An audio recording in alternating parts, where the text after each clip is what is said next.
Hey, Star Wars fans and Rule of the Galaxy fans. It is Joe in the pilot seat for chapter 266 of the Rule of the Galaxy podcast. Brand, it's so hard to think that we've been doing this since off and on since January of 2020. But here we are. We haven't, none of us have been divorced because of the show yet. Uh, Yet, yet. yet.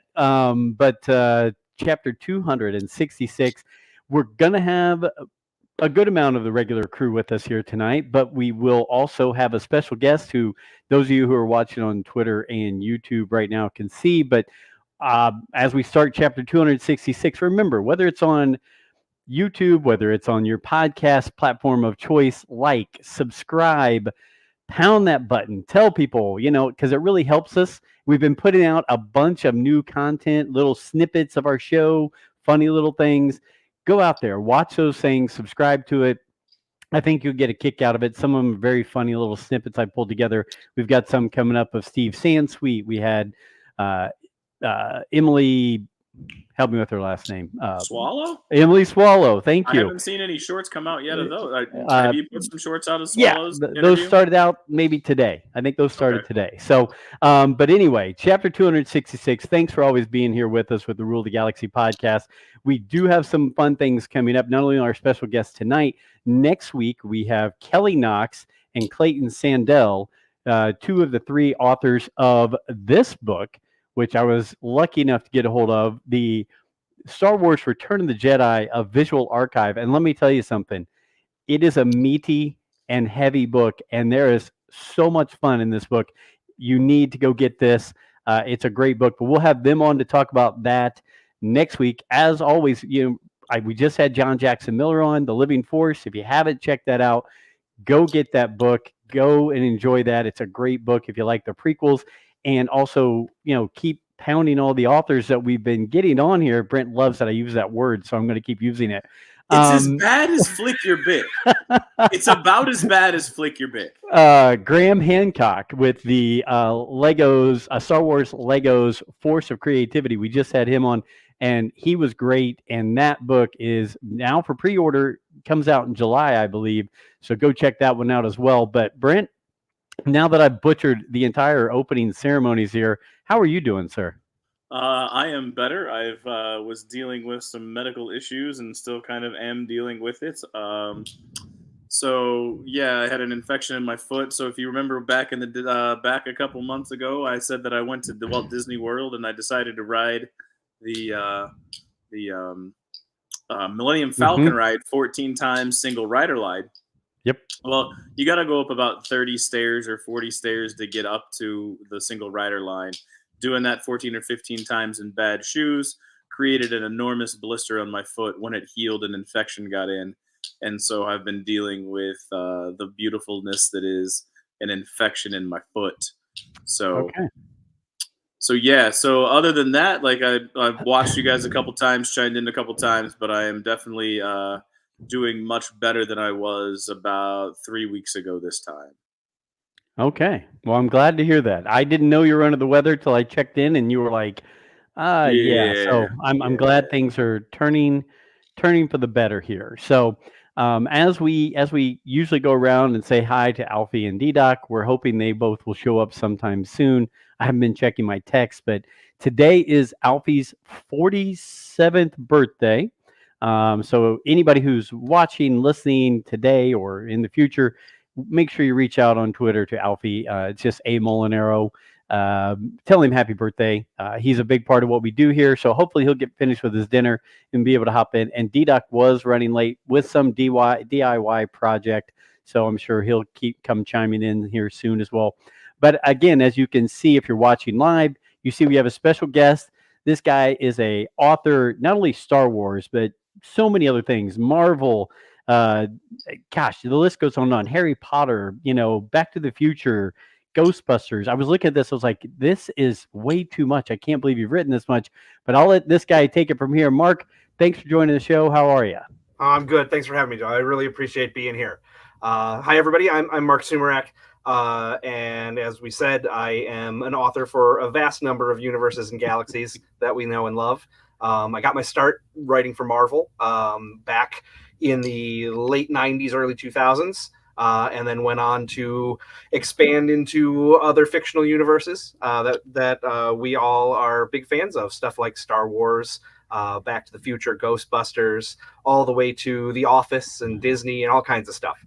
So it's a real honor to be especially a part of the Star Wars galaxy, since it's something that I've just always been in love with since I was a kid. And to get to add just a piece of history to that galaxy is something really special and an honor to be a part of.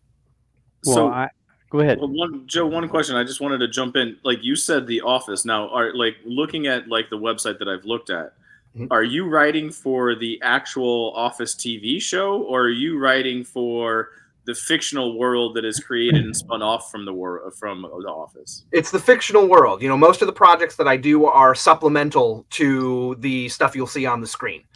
So it's whether it's story work that expands on those worlds, or just a neat little tie-in like a cookbook or a technical manual. Those are the types of projects that I write that are all kind of in world and expand the lore of those characters that we know and love. That is awesome. That is awesome. Before we hop into more things you're writing, D-Doc, Dave, so glad to see you. Hopefully you're doing well. We've already kind of chimed in and said hi to everybody, but I wanted to let you say hey to everybody who's listening. What's going on? Good to be on another night of Rule the Galaxy podcast. Very excited. Always enjoy it. And I will give D-Doc kudos because he kicked butt and took names with the Graham Hancock show that we did last week.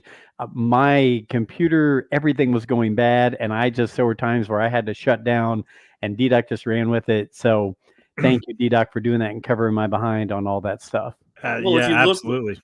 If you look behind him, it makes sense that he could cover for you. Like, look at all the Legos that he's got on the shelves. After that conversation, I'm definitely looking for more. So there's too many good Lego sets out right now. Oh yeah, there we go.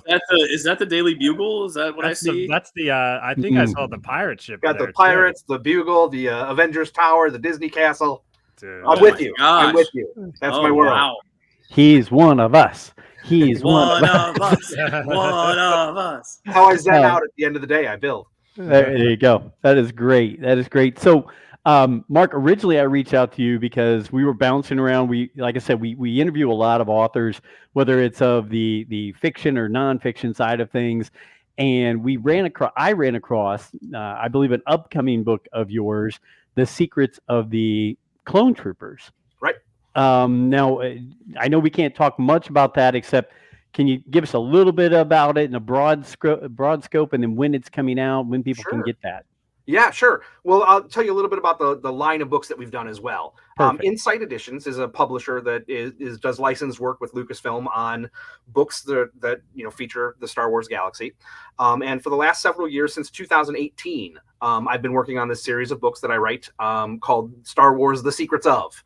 And we started with one that was kind of the prototype for this line, which was called Star Wars Droidography. Which was narrated by Roger of the Freemaker Adventures, for those of you who know the great Lego show by Bob and Bill. It's just a wonderful, wonderful show.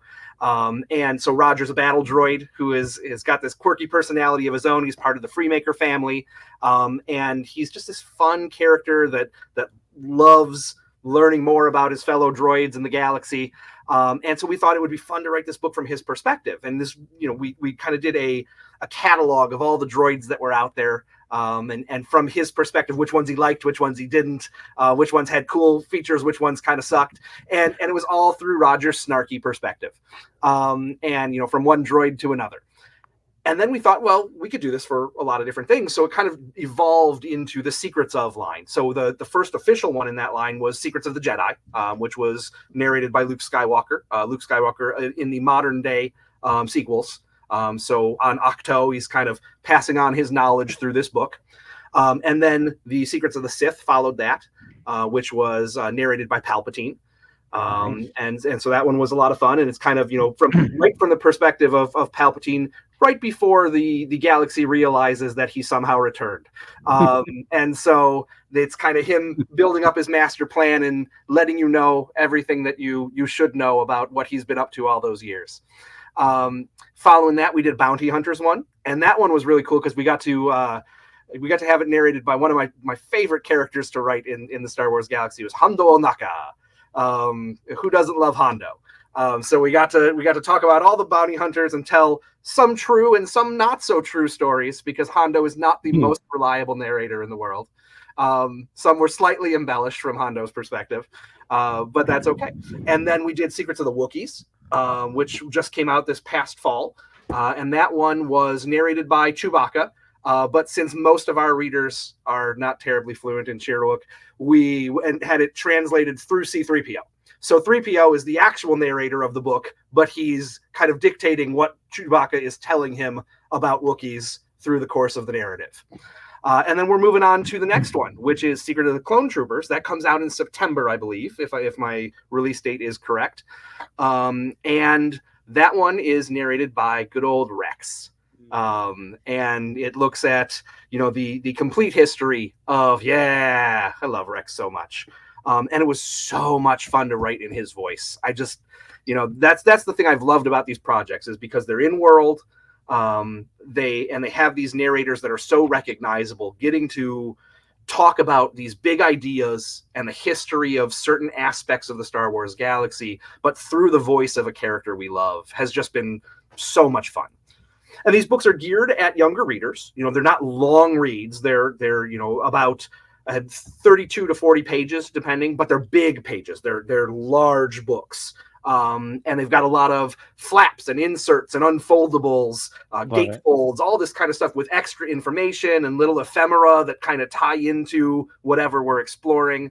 So it's a really fun adventure to read through these and put together all the pieces of these different aspects of Star Wars. Absolutely love it. So real quick, Joe, I'm going to go, you definitely are one of us. As you are talking, I can feel the passion and all of that, but I also like to try to figure out, how did your nerddom start, and two, how did you get into writing? So kind of both of if you can tie all of that together, where did the nerddom come about? Where do you lie? That type of a thing. Yeah, sure. Well, I'm a child of the 80s, so it's a lot of it's Saturday morning cartoons and VHS recordings of the best movies out there. I still, when I think back about my first Star Wars memories, we had my older brother, he's 5 years older than me, had the Sears exclusive droid maker play set that had the little, it was like that brown wedge that had all the rubber pieces of astromech droids and stuff that you could put together.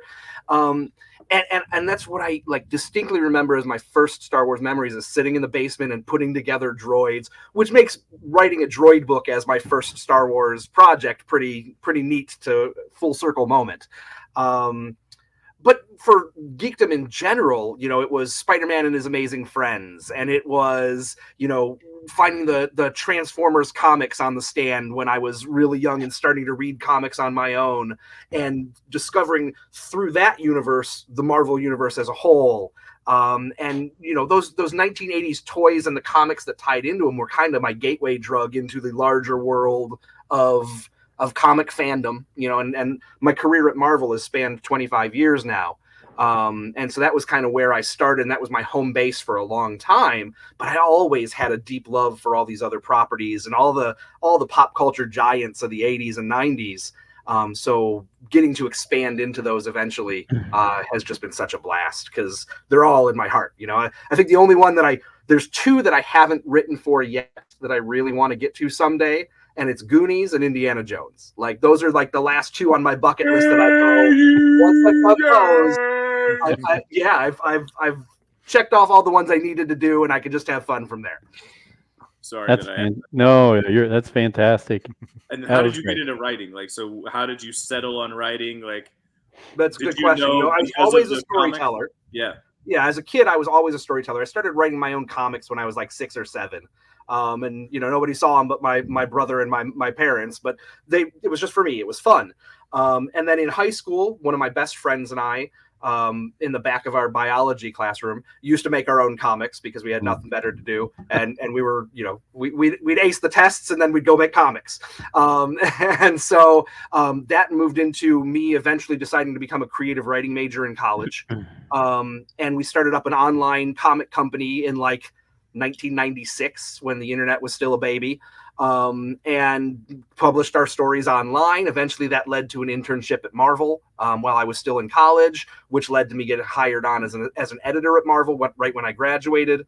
And from there, it kept evolving into where I am now.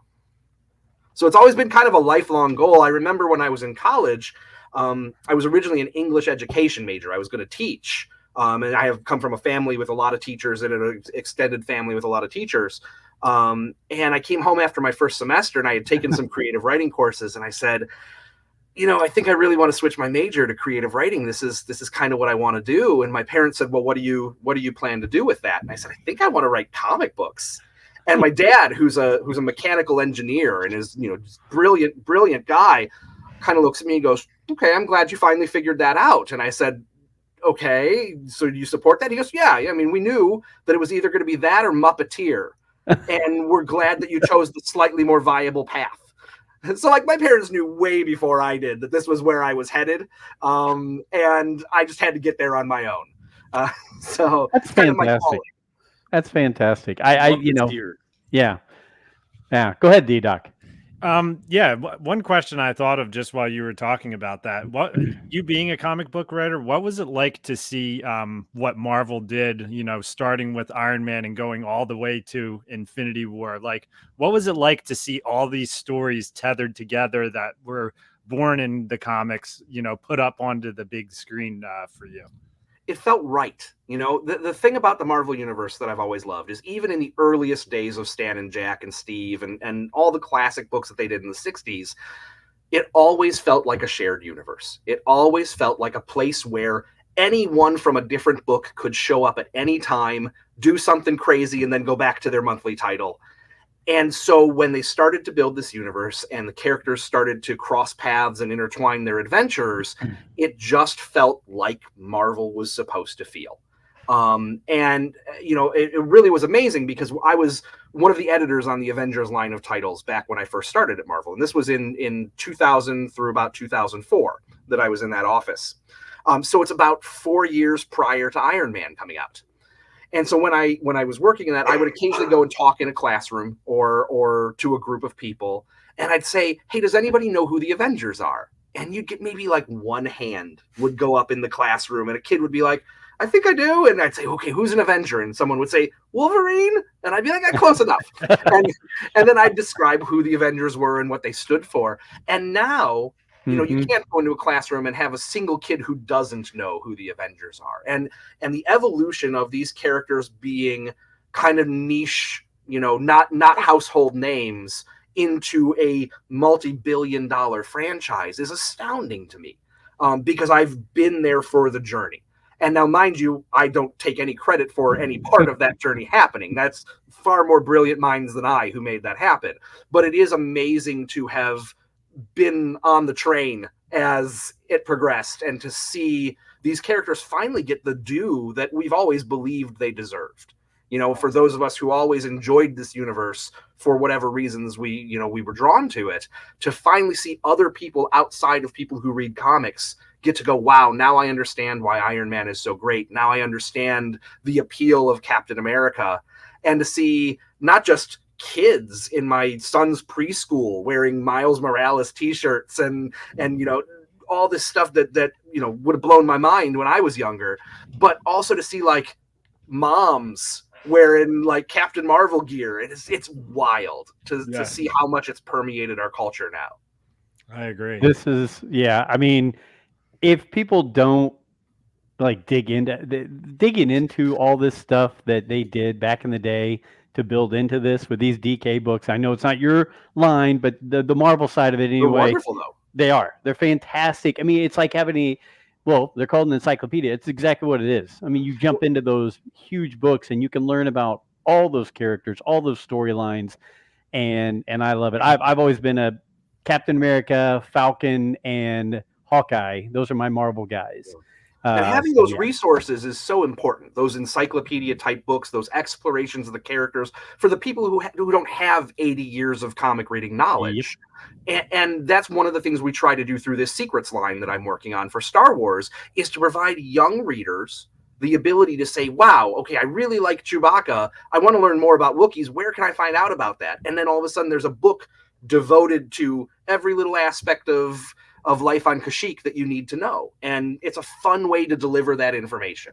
I've got one for you following that up. So a lot of the authors we talk to that work in this line with the informative books, Adam Bray, a good friend of ours who's done a lot of work Adam's great.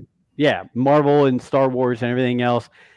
He would say they give me X amount of information, but then I fill in a lot of blanks, and it's me as a writer filling in the blanks. Is that, when it comes to these books, you're talking about the secrets of books, are you given, here are the basics on each one of these guys or these characters or these whatever, fill in some blanks and make it a little bit more meaty in these books? In some ways, yes. You know, I think it's what I try to do is, since I'm telling about these worlds, these parts of the world and the galaxy from a certain character's perspective, it's making sure that I do all my research. You know, the stuff, I mean, we all know this stuff, right? We all watch this stuff. We all live this stuff. We all love this stuff.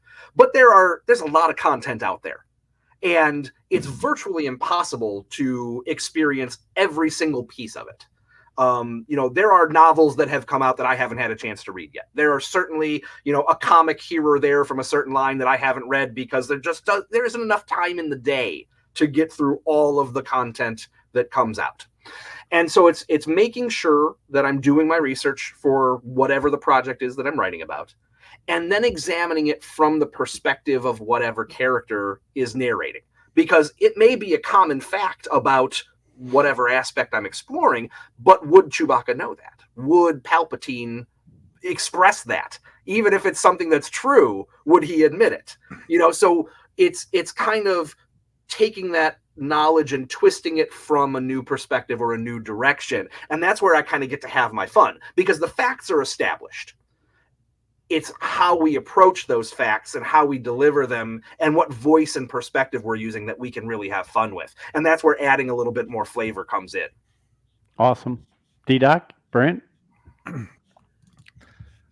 scrolling through your page. Actually, let me share. I'm going to share your website real quick as we're just talking here, because I'm pretty sure I have a cookbook, the Star Wars cookbook. Oh yeah, I've done 3 Star Wars cookbooks now. And it's just Sumerak.com, right? Yep, Sumerak.com. Sumerak.com. See? Yep. Brent's laughing. Hey, there's me. I feel that's me younger like and less bearded. Cookbook. Yep. But your site is awesome to go scroll through and just see all of the stuff that you've worked on. It's honestly crazy. And you've even done, video games too. I see you've done Marvel Ultimate Alliance 3, which I played the first 2 games and loved those games. I did. We did the third one for the Switch, and I was the writer on that one. And you mentioned the cookbooks. The cookbooks are a blast. I know, Brent, you were saying that you were at Galaxy's Edge when you got your injury. Yeah. But if you happen to stop into Docking Bay 7 in Galaxy's Edge, the Docking Bay 7 is run by a chef by the name of Cookie. Is Strono Tuggs. He has a history within the Star Wars galaxy. He was the chef at Maz Kanata's castle on Takodana. Oh, that's awesome. We see him in The Force Awakens. And then after the castle falls, the lore is that Cookie gets in his utilipede food transport and basically starts roaming the galaxy, serving food on different planets until he ends up on Batuu. And that's when he comes to Docking Bay 7 and sets up shop and decides to start slinging culinary delights at all the tourists in Black Spire Outpost. So we wrote the official Black Spire cookbook, which was from Cookie's perspective and just talking about where he found all these dishes and all the cool things you can find on Batuu. And that went over really well. So we ended up moving on to do, also from Cookie's perspective, the Life Day cookbook. Yes. And so that's a holiday cookbook. And what was really cool is that was coming out right around the same time that there was a collection of Star Wars holiday tales that was done by George Mann and Kevin Scott. And that, you know, did everything from winter solstice to, or I'm sorry, solstice tide to Life Day, all the different celebrations on different planets, you know, from Coruscant all the way to Endor. And so that was a real inspiration for us because it was still in the works at the time, where we kind of went into that and said, you know, what are the Ewoks eating in their holiday adventure? What are they eating on the streets of Coruscant? You know, okay, roasted bolus nuts. Let's find a recipe for that. And we kind of used that synergy to create a really cool Star Wars holiday cookbook that had a focus on Life Day, but also explored other holidays that were mentioned throughout the Star Wars galaxy. And then this third one that we did, the Ultimate Cookbook, is we decided to do it as a culinary tour. Now, I'm the co-writer of all of these. I don't write the recipes. I don't come up with the recipes themselves. I come up with all the flavor text for the recipes. So wonderful chefs like Chelsea Monroe Castle and Jen Fujikawa come up with the recipes. And then we tie them into the Star Wars galaxy together and go, okay, so this is, you know, it's a spicy dish. It's kind of flaming red. You know, let's make it from Dathomir, you know, and then maybe instead we go for Mustafar on this one, and we do something else from Dathomir that's a little bit more, you know, spooky and weird. We shift stuff around and we make sure it all fits and the lore is there to tie it all together to these worlds. So this newest one, the Ultimate Cookbook, is kind of a galactic tour. We start at the core and we move all the way out to the unknown regions, hitting all the areas from the rim, hut space and we basically build you a meal in every region of the Star Wars galaxy as we travel outward. And Cookie kind of goes on this culinary adventure to kind of refresh his spirit as he's cooking. And that one was a hoot to work on because we got to visit like 80 planets, I think. There are like 80 different planets that we have recipes from, and each one is kind of a unique signature dish from this planet as we travel from the center of the galaxy outward. And it was so much fun. And I hope we get to do more because Cookie's a blast to write. He's rough and he's angry and he's geeky and he loves food more than anything. And he learned from Gourmanda from the Star Wars Holiday Special. No way. He found old holovids of Gourmanda, and that's what inspired him to be a chef. Fantastic. Yeah, so it's all there. That's awesome. So what is your process, right? So you're getting into Cookie and you're talking like you are Cookie.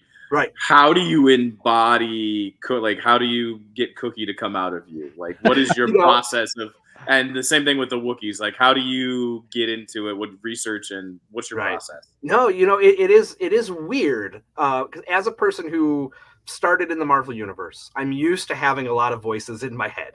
I've got to know how these characters sound, right?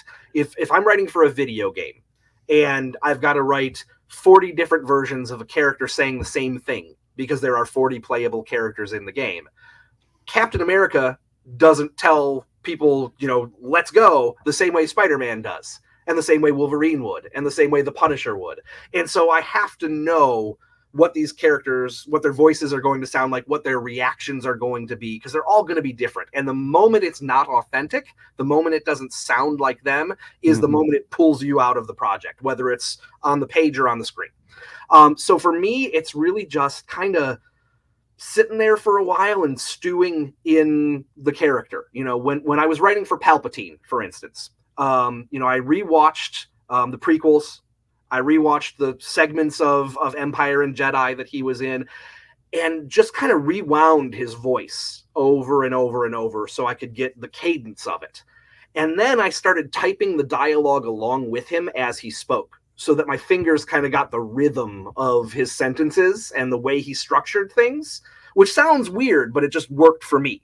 And then once I got stuff written, and my daughter will remember this, once I got stuff written, I kind of held a mug up to my face and went, "The Jedi," you know, and I read the book out loud, kind of echoing into a mug to see if it sounded like Palpatine.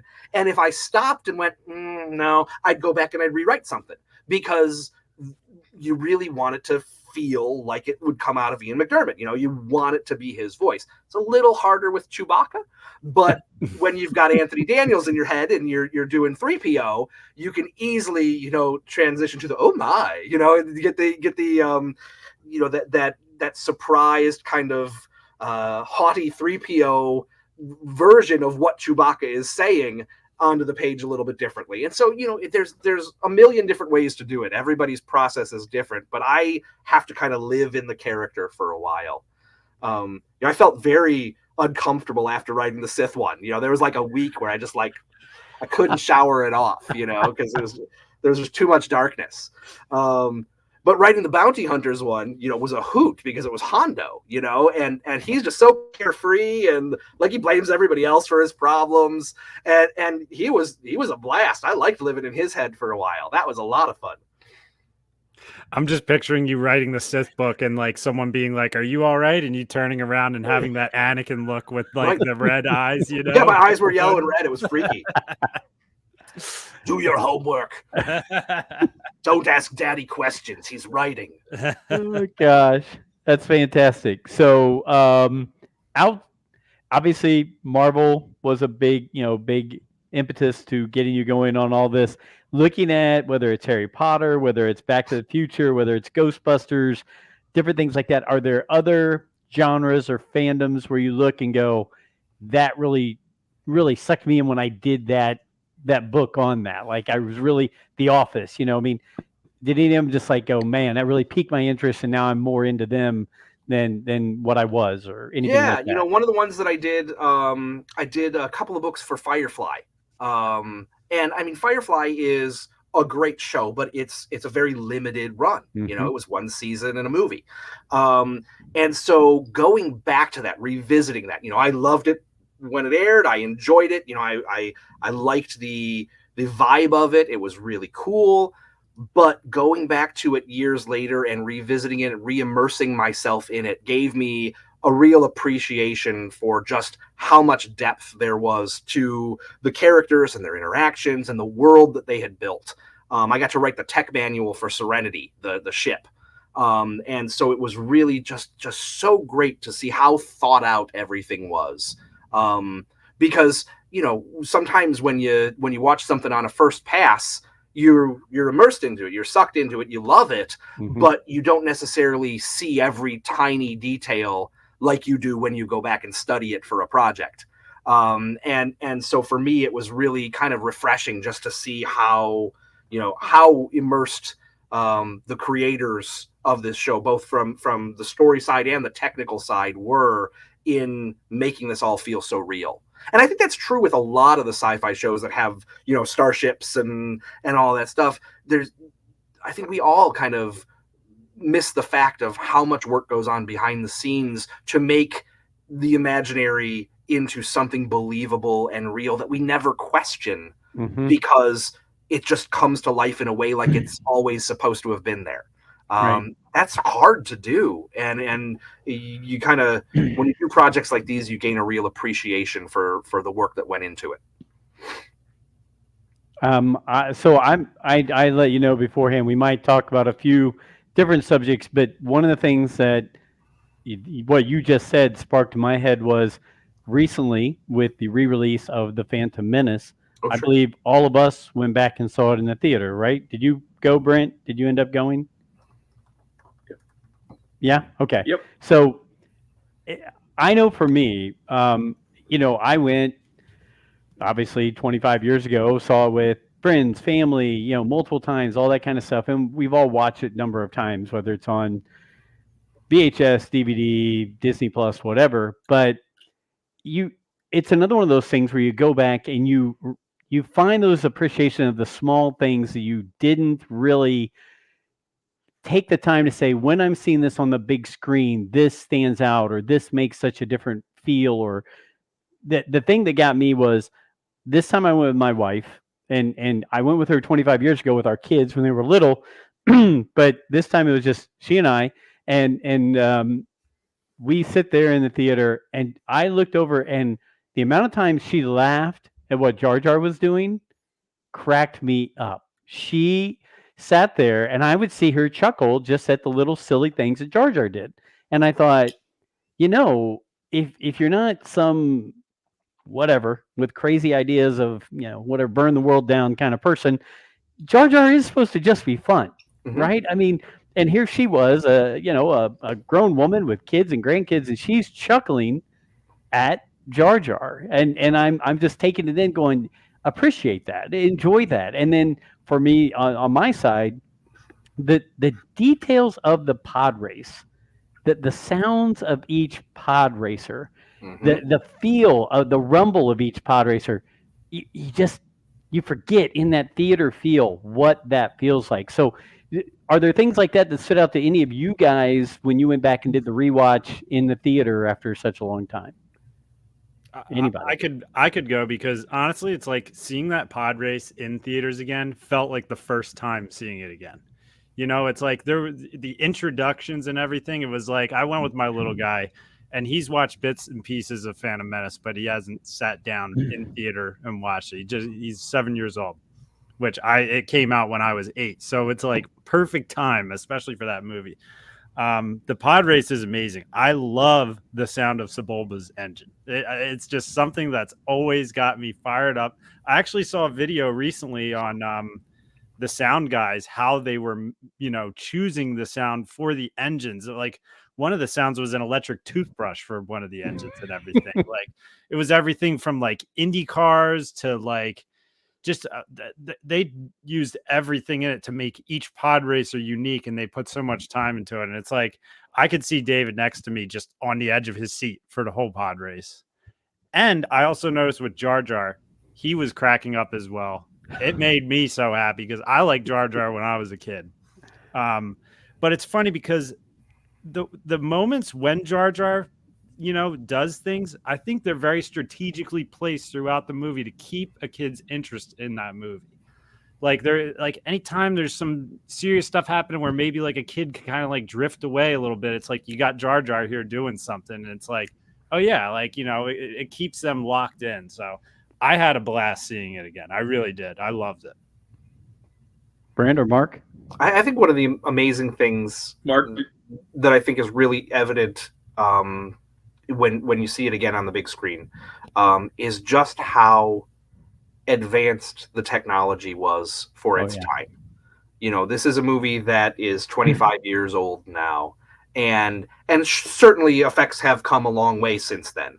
But for what was produced in 1999, it is shocking how stunning some of the visuals are to this day. And then, like you said, the pod racer scene is a great example of that.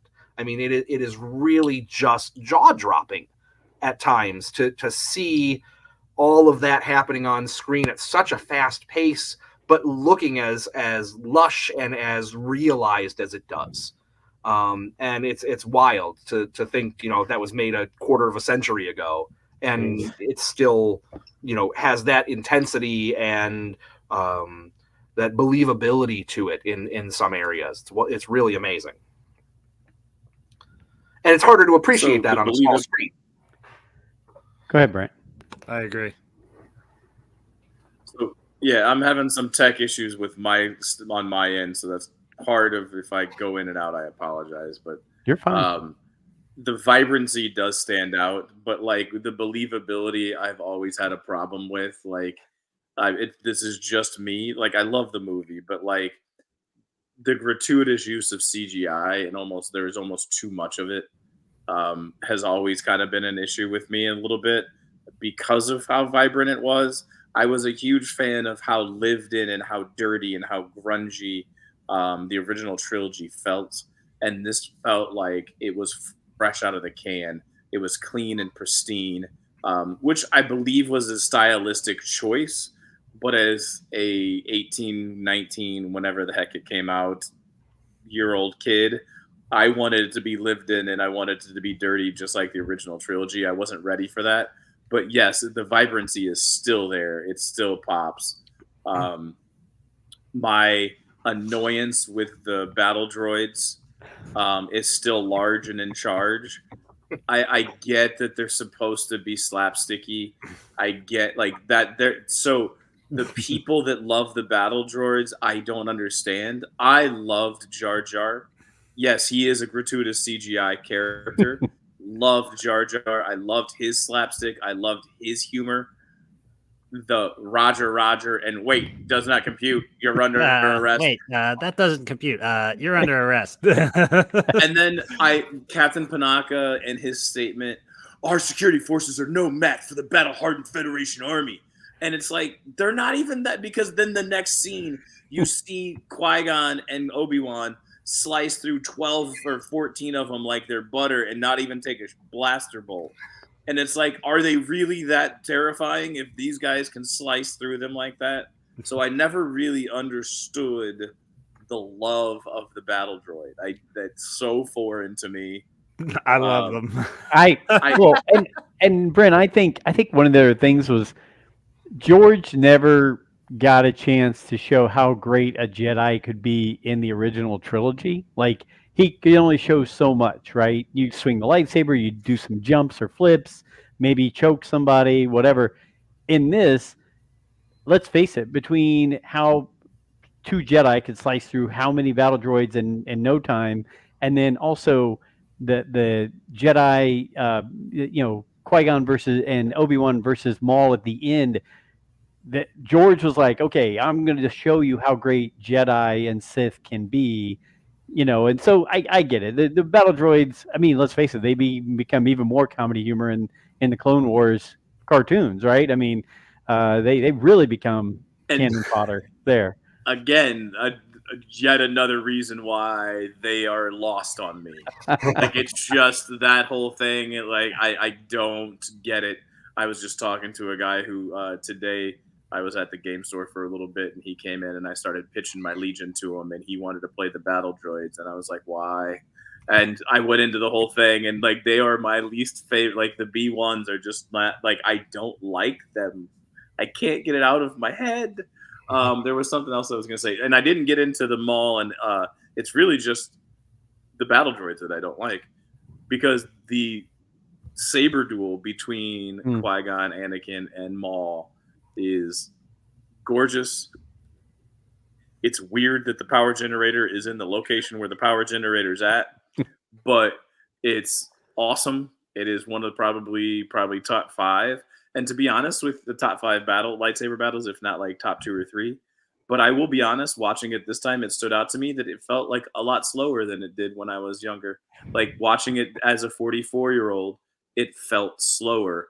When I watched it as a kid, I was like, oh my God, they're just all over the place. But that was just kind of that was a gee whiz thing that I took out of it. Cool. And do you think maybe that's because of just how far fight choreography has come in, since then? I mean, we've had the good fortune of seeing a lot more lightsaber battles since then. And at the time, you're right, that was a fast one. Oh, yeah. When you look at the original trilogy, they're right. Clearly, they're good sword fights, but they're not, huge, jumping through the air, twisting, flipping lightsabers around kind of battles. Yeah, and I think what was it?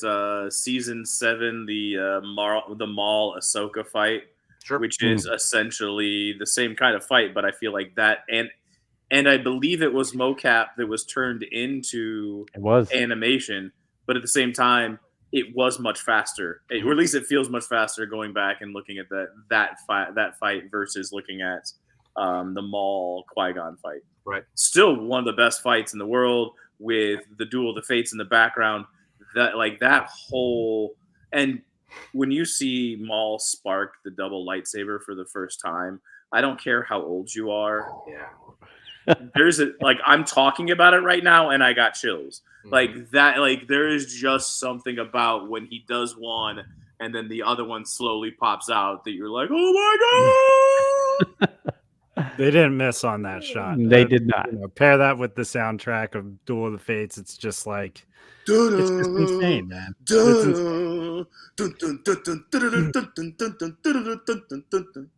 Seriously though, what Mark was saying earlier about the visuals in this movie, though, like, it can't be stressed enough how insane it was, because there was movies even made after that time where you see the CGI and you're just like, oh yeah, I remember that. But like, I'm telling you, it's like, even sitting in theaters with it on the big screen, I feel like you don't have those moments where you're just like, oh, that was, pretty rough.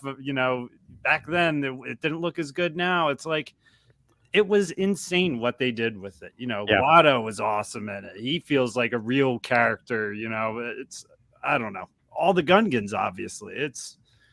It's one of my favorite Star Wars movies just because it came out at the perfect age for me, and it's like, you know, it just still slaps today, man. It really does. It's truly, I believe that ILM is just wizards. I just think it's some sort of strange coven of wizards that I don't quite understand how they do anything, but I'm so excited that I get to watch it happen. Exactly. So, Mark, all these books that you've been involved with the Inside Edition ones, plus the other ones you've mentioned in the past, is it best if people want to purchase these, or if they've missed these in the past, they want to get caught up on them, to go through your website to get those, or is it best to go in a different direction to grab some of these books you've done? Get them through Amazon. You're going to find the best prices. You know, they discount things real good after a couple of years. If you're looking for one that, you know, is still in print and you know, is available there. I don't have a store specifically through my website. I have links to all my books and where you can find them online. So if you go to my website, it'll say, you know, buy this book online, but it'll link you to somewhere you can buy it. You know, find it where you can. Of course, if you can find it in a local bookstore, that would be my first recommendation, because I always like to frequent local bookstores. I went into a local bookstore the other day near my house here in Cleveland, and they had one of my cookbooks on the shelf, and I couldn't have been happier. You know, it was so neat to see that something I did made it into a brick and mortar store, you know, that somebody was interested in selling. But if you can't find it there, or if you just like the ease of having it shipped straight to your home, there are plenty of places online you can find these. You got it. And would you suggest that, I don't know if, obviously I'm going to jump in because some of these are ones that are now on the top of my list. Now, they were already on my list. Now that you've explained even deeper what's in them and how they're approached, now I'm going to add, because as you can see, books are part of like what I do here. So looking at that, do any of these, or were any of these ever transferred over into any kind of digital copy, or is it basically just the hardbound or the paperback version, things like that? Is there a digital thing of the Jedi one or the Wookiee one or anything like that? That's a real good question. I'm not 100% certain if they've done e-reader versions of the Star Wars stuff that I've done. You know, all my Marvel stuff is in digital format and is on like Marvel Unlimited and other apps, you know, that you can get out there. But when it comes to the Star Wars stuff, I'm not 100% certain what Insight Editions does for digital editions of stuff. But that's something I'm worth looking into. I don't know if there are Kindle editions available. But it would certainly be cool if there were. Well, I could say this. If those books are the larger, kind of like this Return of the Jedi one, it's kind of hard to, you're not getting probably the same view and the awe of the book if it's on the digital, right? I mean, if you're looking at an iPad that's this big, or a Kindle that's this big, or you've got this monster book that all of it's in, plus, you know, I mean, whether there's flaps or different extras or things in there, you can miss out. Yeah, exactly. So I love holding the book in my hands. You know, that's for me as a writer and as a reader, I love having a physical book that I can hold and read over and over and over. I love reading in a digital format as well, but there's nothing for me that replaces the feel of a printed book. Go ahead, Brent. So speaking of a printed book, and speaking, you kind of turned the camera before, I'm staring in your background. Yeah. And we're talking about printed books. Are those comics? Are those on the wall there? Yeah. So like you have two walls. One is a bookshelf. The other is a comic book shelf, it appears. Yes. So are these your pride and joys or holy grails that you have displayed? And if so, what's the top grail? And then on the other side, what is your go-to book, or what is one of your top books on the bookshelf behind us? Well, the bookshelf over this way is all my reference material. So it's some stuff that I worked on, but it's all my, you know, when I need to go and dig in and do some reading to figure out a project, that's where I go. That's the stuff that I, you know, rely on to build what I'm doing. So it's lots of great tech manuals. It's lots of, you know, history of type of books. And of course, expanded lore. The other wall is kind of my personal trophy wall. It's all comics that I've written. And I used it kind of as wallpaper. That was kind of a blank wall in the office, but not enough room to put like a shelf up because of the way the door is to the closet. So I was like, well, I need to do something flat on that wall as kind of like a feature wall. And so my dad and I came up with the idea of mounting a bunch of comics that I'd written over the years and making kind of wallpaper out of them. So they're actual comics that I've written. You can take them off the wall and read them if you want to, because they're all just kind of on like a different channel shelves. They slide in. But it's just kind of a reminder that, when I turn around, I can look at that wall and go, okay, I can actually do this, because I think sometimes we all, as creators, we go, do I got what it takes? And I can look at that wall and go, hey, I've done this before. I can still do it today. Fellas, we need to get Mark in touch with Scott Rifen and Steve Glosson, because they are, Mark, I don't know if you know of them. One used to do the My Star Wars Story podcast, and he's a radio host in Georgia. The other one hosts a podcast called Geek Out Loud. And they are such comic and book fanatics, and they love, different genres, DC, Marvel, Star Wars, so on and so forth. But they're guests on our show all the time, and if they were looking at your wall right there, Scott took an old rack, an old spinner rack from like gas station convenience stores, did the same thing you've done. He's taken and put old copies of comics all up and down. I got one of those over there in the corner. See, you guys are kindred spirits. My gosh. So if they saw this stuff, and plus, like Spider-Man, the Hulk, the Thing, those are some of their Fantastic Four. Those are some of their like go-to things. So I've got to connect you two. So if you don't mind, I'll probably say, hey, Mark, this is Steve and Scott, back and forth, because you guys would, oh my gosh, you guys would be, best pals. Go ahead, D-Doc. You asked what was my most important book on that shelf. For me, it's just reprints. It's not an expensive edition by any means. But for me, it's probably the reprints of the first 100 issues of the Fantastic Four. Because when I started at Marvel, the editor that I worked for, Tom Brevoort, who is still at Marvel to this day and is kind of the senior editor in charge of the whole shebang over there. He gave me an assignment when I got there to go read the first 100 issues of Fantastic Four, because he said that will give you a sense of everything the Marvel Universe is supposed to be. And it was true. It was the groundwork for everything we know today in the Marvel Universe, and how it works and how it interacts and who these characters are. And some of the, from Black Panther to the Inhumans to Galactus, those first 100 issues of Lee and Kirby, it's 102, but those first 100 or so issues of Lee and Kirby FF are kind of like the Marvel Bible in a way. It's really the core text of the Marvel Universe. So whenever I need to get back in sync with the heart of what Marvel is, I go back to those. And so, they may not be, fancy editions. They're just, the essential type of, black and white reprints. But when I really need to just kind of steep myself in that Marvel Universe again, those are the books I always go back to. That's awesome. That's awesome. I have one actually.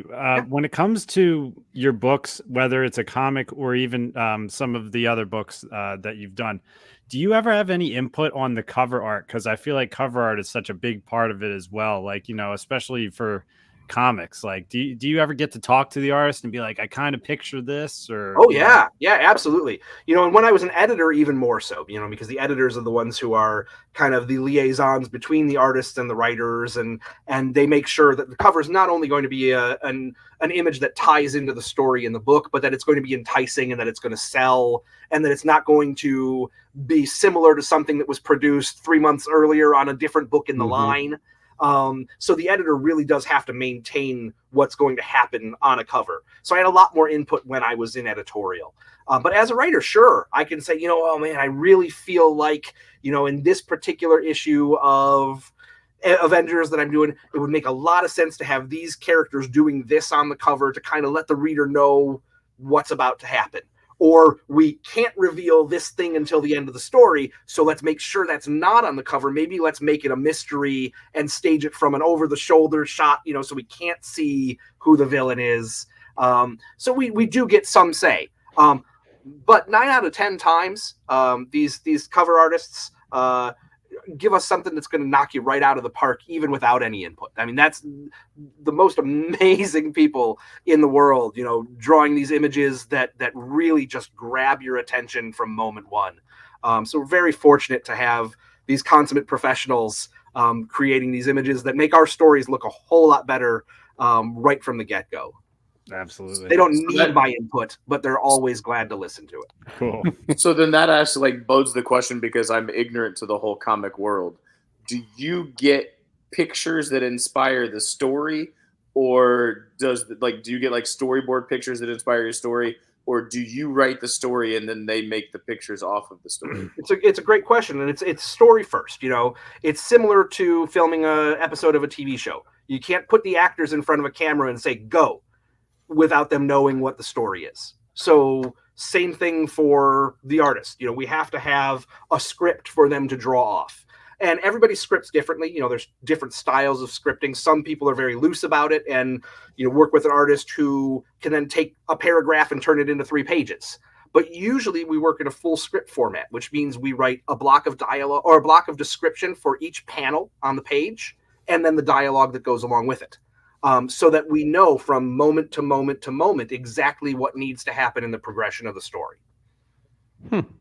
Okay.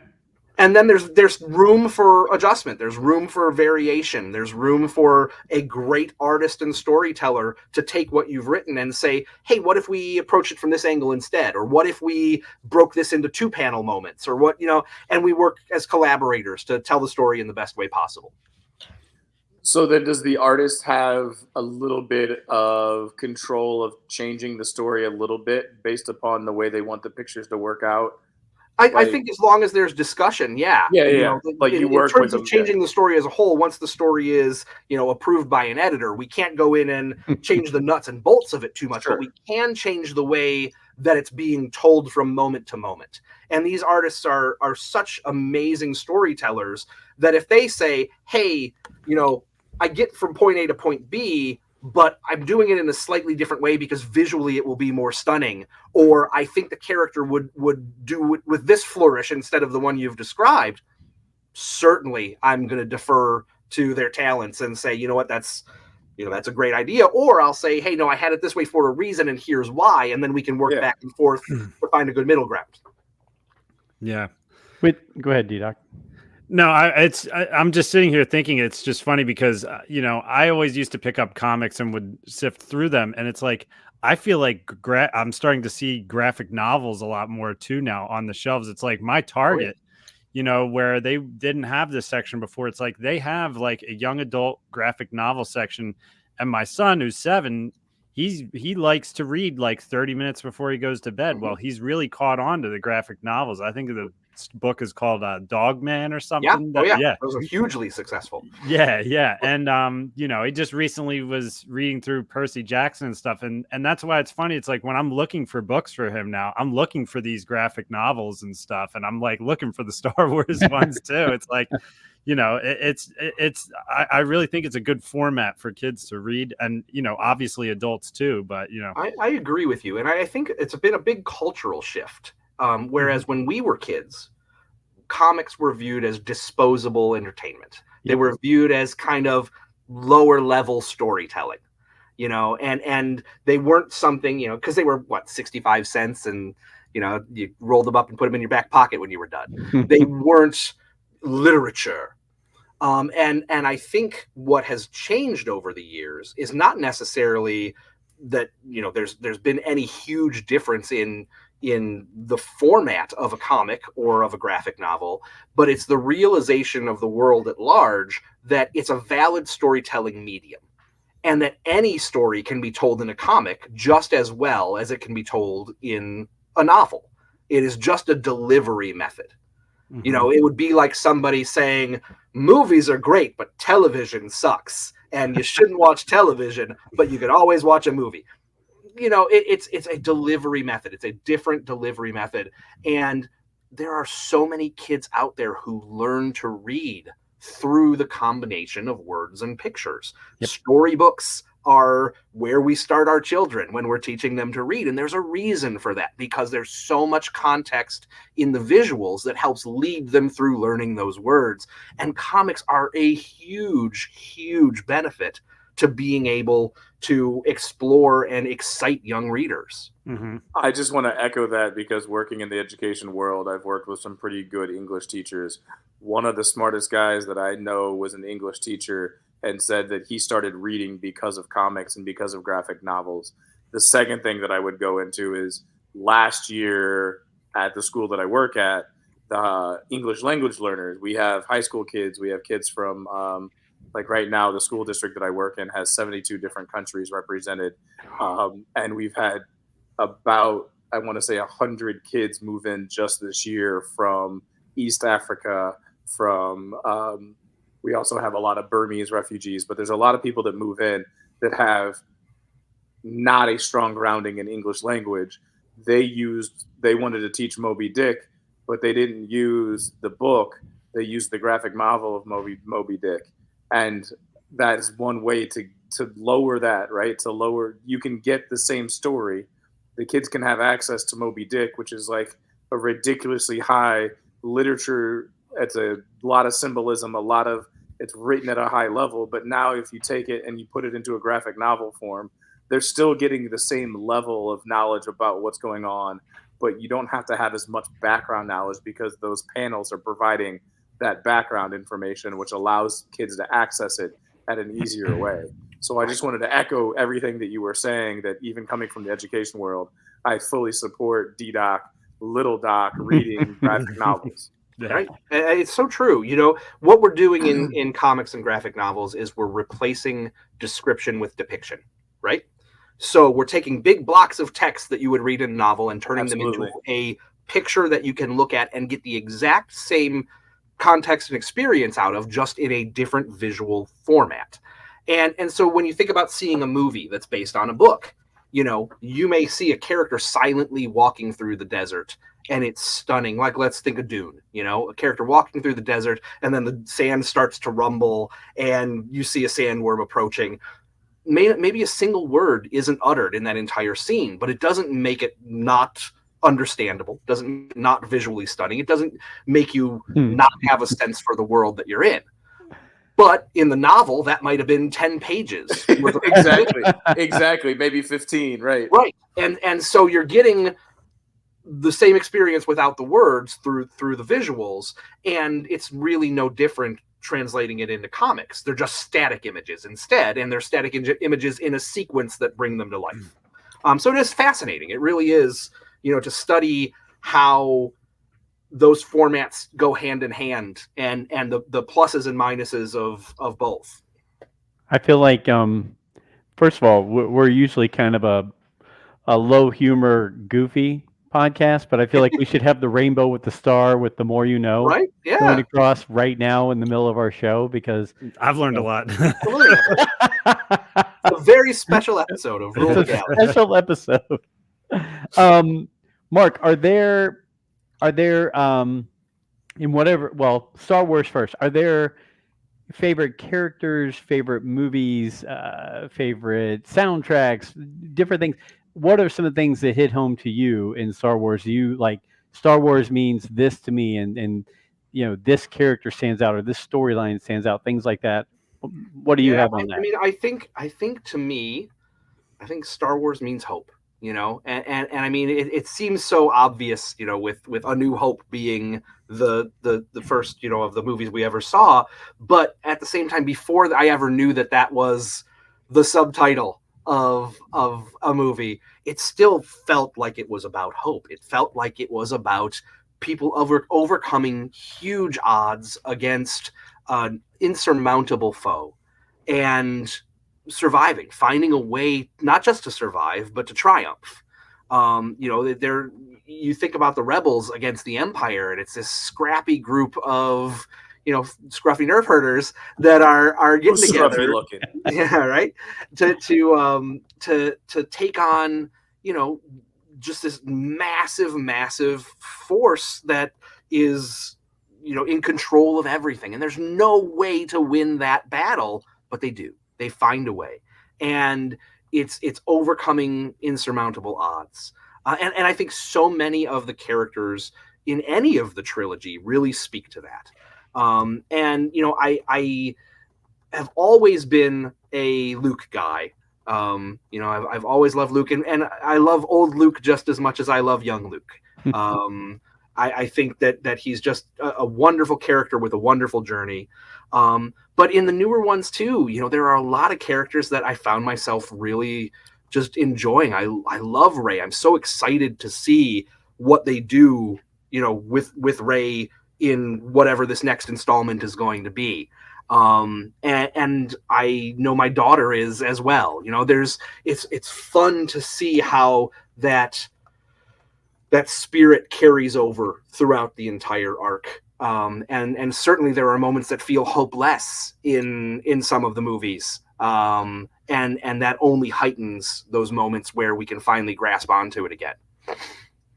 Awesome. Go ahead, Brent. I have to ask it since we're talking about favorites and we're talking about things. Sure. Anybody that comes on, this is my shtick that I do. You forgot about it with the Lego guy. Come on, guys. I know we should have asked him. I know. Right? So this is a common question. It's a shtick that came up. They were making fun of my guy, Count Dooku, and I felt like I had to stand up for him. Okay. He lost his head. He lost his arms. And they called him Stumpy. But what the biggest insult was they were talking about going to like Sevi's workshop and looking at lightsaber hilts, and that no one likes a curved lightsaber hilt that Count Dooku had. And I stood up for him and I put my foot down and I said, you know what? I think it fits his personality. And so this is kind of a personality question and a personality trait. So I had to give you the background of where it comes from. Okay. Is there a specific hilt in the lightsaber world, in the Star Wars world, that you are drawn to or that you like above others? Ooh. And I think this would be a great story for a continuation from Sevi's point of view, or from what's the Jedi droid that puts everything together? Huyang. Huyang. This could be another story for you. There you go. The secrets of the it's hard. It's hard because there are so many cool ones. Like, there are ones that are different shapes and different lengths, and Asajj Ventress has the double, with the curve. Yeah. And they're so like different cool sizes too. Like I think Asajj's or Ahsoka's. One of the two. Ahsoka's are a little bit different sizes. Yeah. She's got the different size ones. I think she's got like the Shoto blade and the longer blade, and then Asajj has the curved one. Yep. But and I love the Inquisitor blades. Those are so cool with the rotational feature. There's a ton I love. But the little Wookiee, Gunji, the one from the Clone Wars. The reason I love his hilt is because it's got Rosher Tree embedded in the hilt. It's got this connection to his home world that is a part, because everything on Kashyyyk is crafted out of that wood. It's sacred to them. And so it just takes it a step beyond. It is so personal. And I think that's why I like that one. It may not be the sexiest of the hilts, but there's just something really organic and special about its connection to his home and his history. And I think, does Bur-Yagas have the tree in the hilt? Well, I'm not sure about that, about the High Republic one. But I know Gunji's does for sure. And he sees nature, right? Like his like way of seeing the forces through the nature. Yeah. Okay.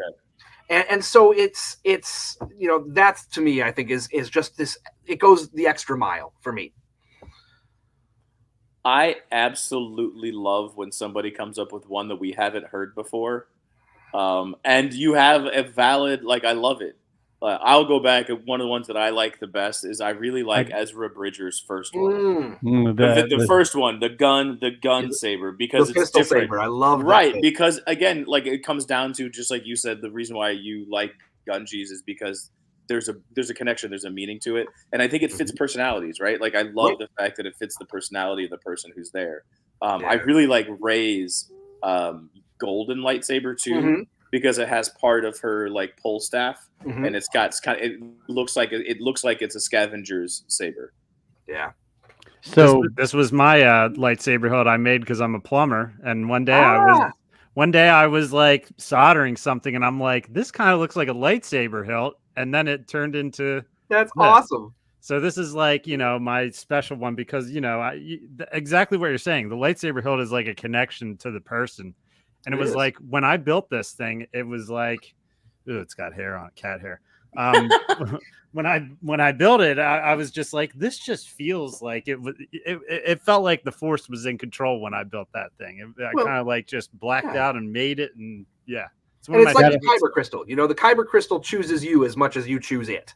And so its housing should be something that is an extension of you. Yes. Here we go. Buryaga. It's a single-bladed cross-guard lightsaber with a blue blade powered by the Kyber crystal. The lightsaber's hilt was plated in Merrick's, the amber of the white Worcester tree, there you go, which had been extinct for millennia. The white Worcester tree. So it's got the amber coating. That's cool. I'm telling you, you have a new pitch right now. That's your next book. Secrets of the Lightsaber. I'm telling you, like, it's all about lightsaber hilts, and it's all about from the Hugh Yang's perspective. I would be. There's actually a great lightsaber book out there. They did a book a few years ago that was kind of a long format book that had and they a showed ton of all hilts the in it. colors. I would love to see it expanded. And they had a bunch of the different colors and kind of explain what the colors were. It's kind of a coffee table book. I would love to see expanded that one built out further, especially with all the High Republic stuff now. No, I agree. There's plenty of good things to fill in that right there. And Brent and D-Doc, just let you know. So Mark, to let you know, I have the patience of a bunny rabbit.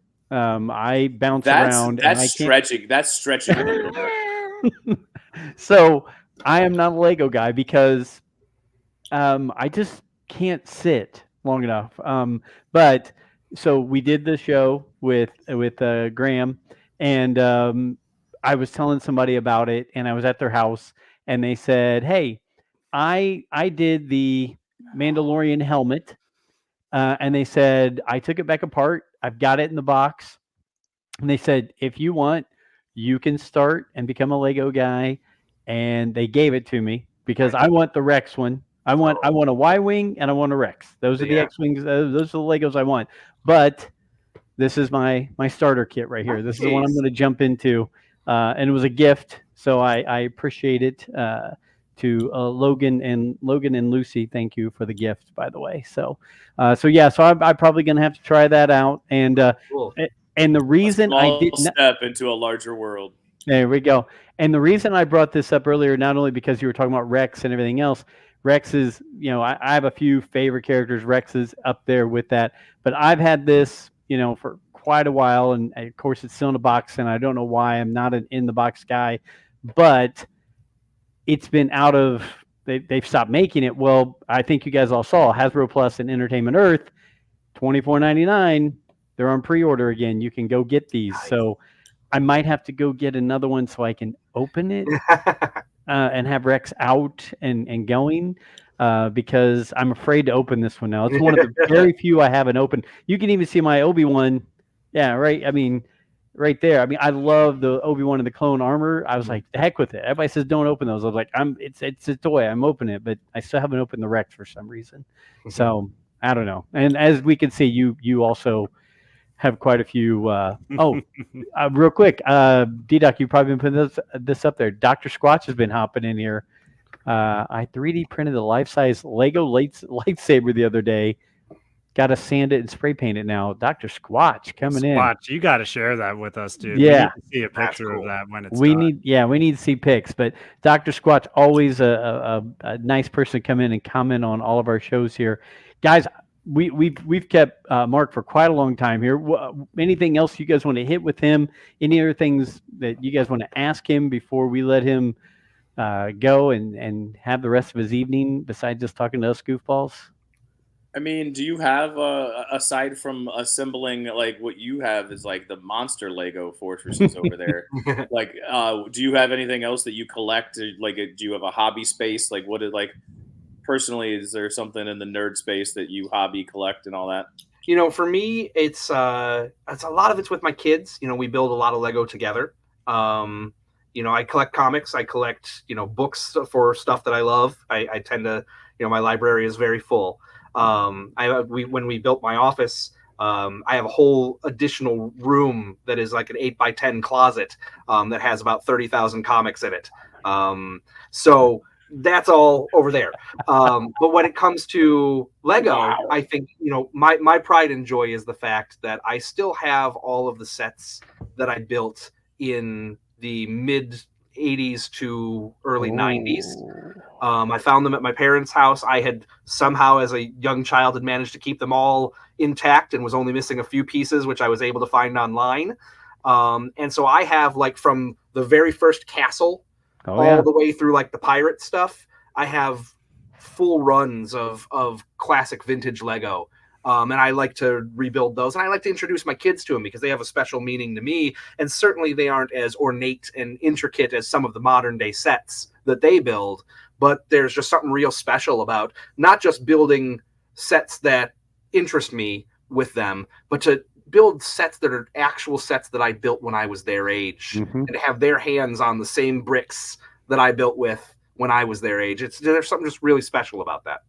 So you're talking like a wealth of, you have a solid collection then, right? Because I do. Those Legos hold an increase in value stronger than gold almost. Yeah, I don't have the boxes anymore, but I have all the bricks and the instructions. Still, some of those models or whatever, if you have the bricks and you have the minifigures, that's all that matters. Like, the Lego people don't even care about the boxes. When we were talking to Graham, one of the things that I brought up was I remember getting the space Legos, the Legos where the guys were basically astronauts. They had little ships.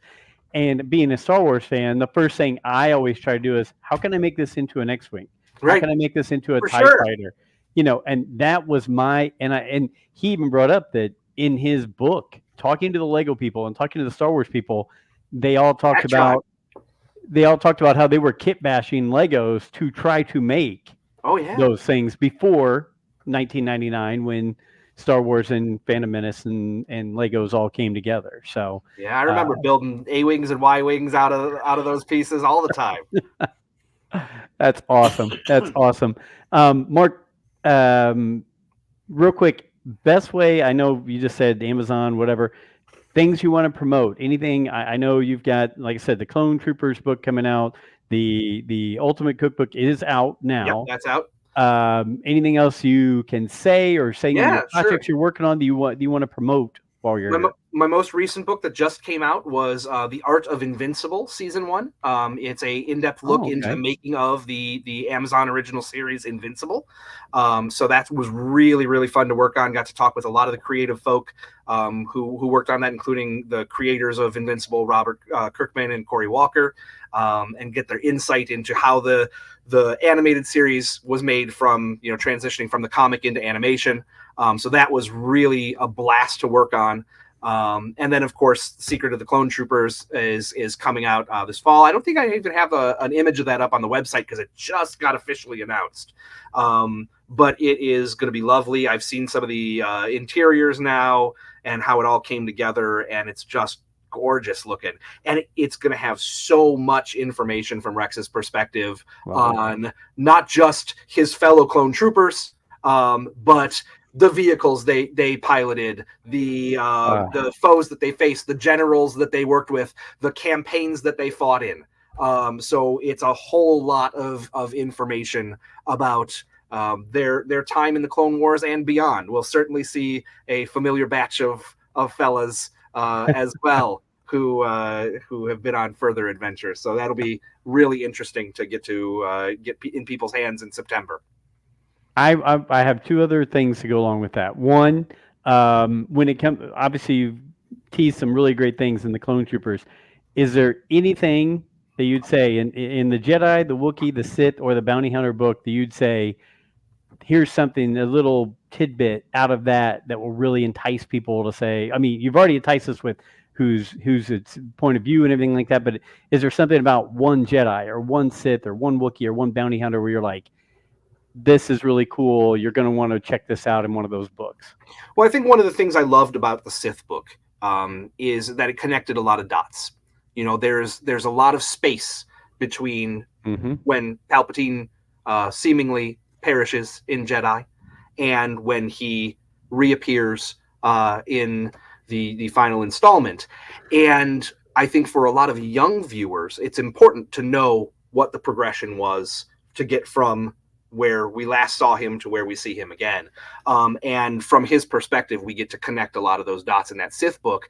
And you see the narrative of how we got back to where he was a driving force behind the First Order and so on.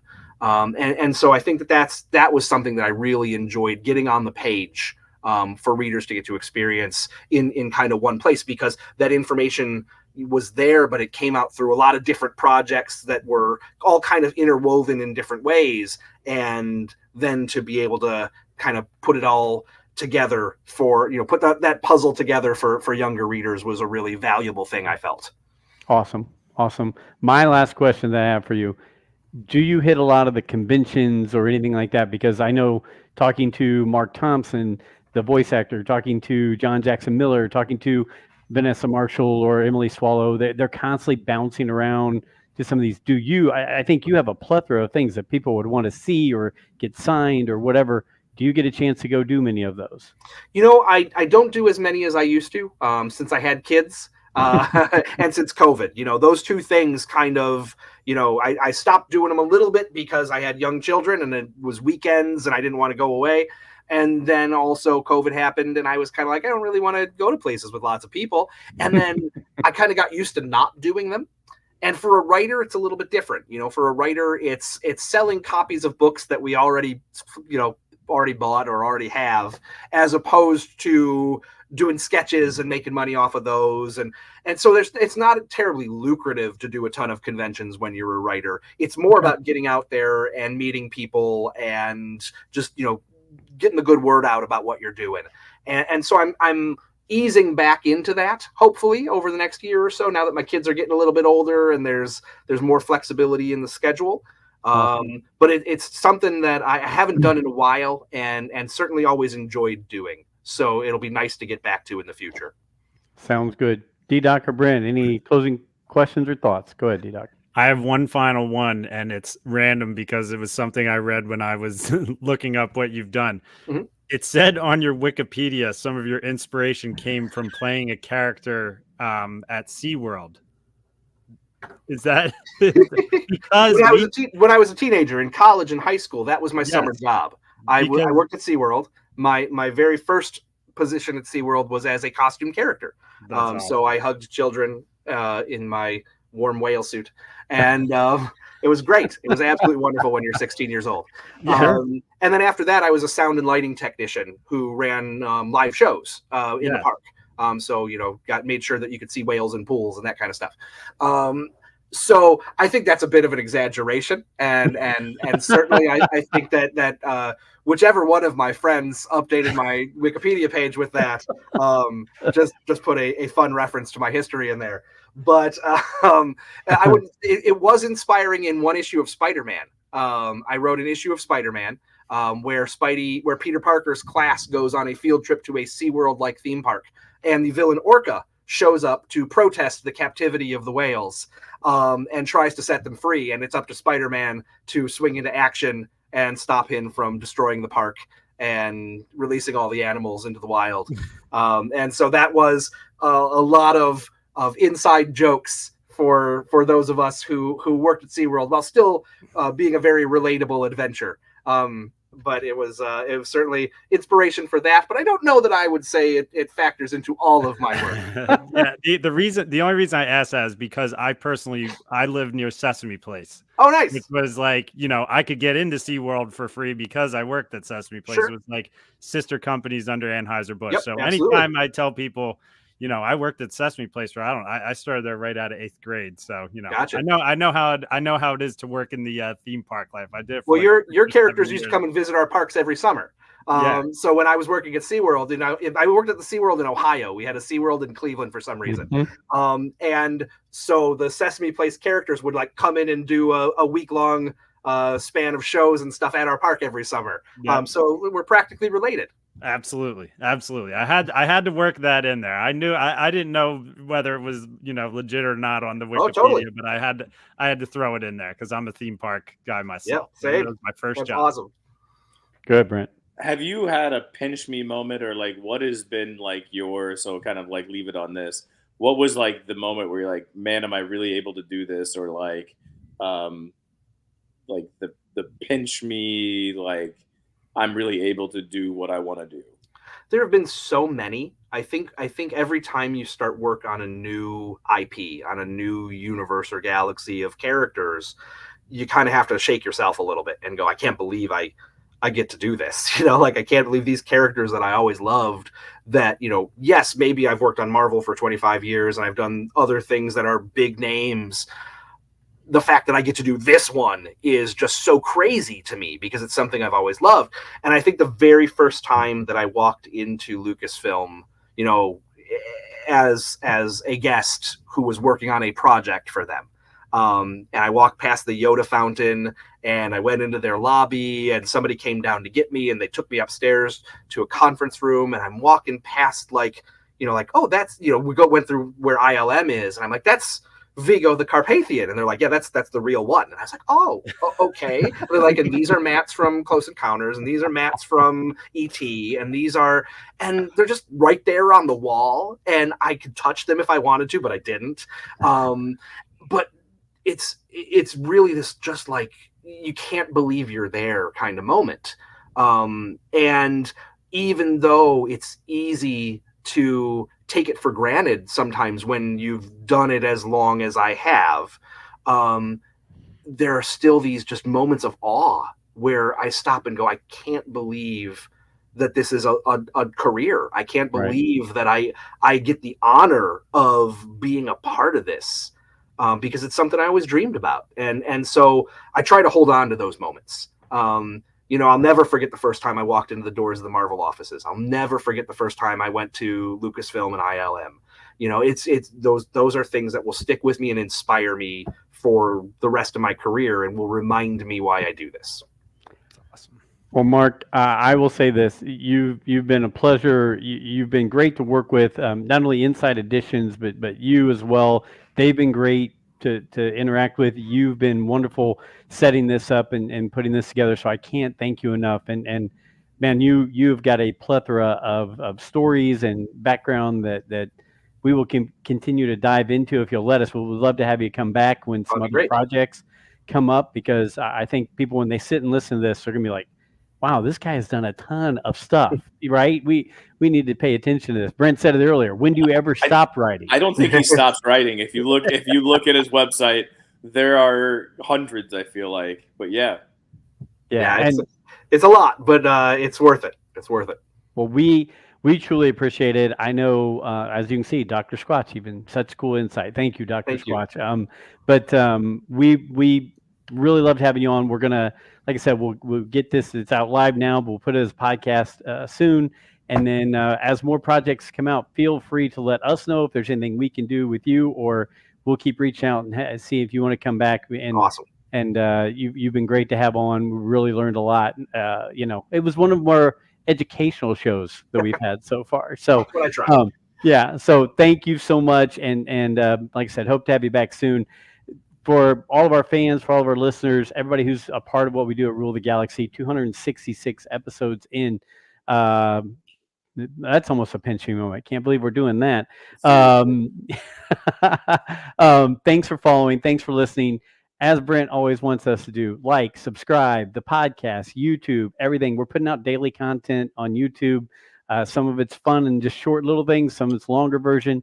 But we love having you a part for the ride. And I'm sure we're going to have some other things coming up, just like next week.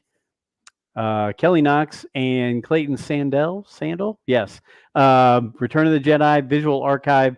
they will be on to talk about that book and talk about their Star Wars stories as well. So thanks again to Mark. Thanks to Brent. Thanks to D-Doc. One last thing. Happy birthday again to Alfie. Alfie couldn't be here. Birthday celebration tonight. Happy birthday, Alfie. That's right. And until next week, may the Force be with you.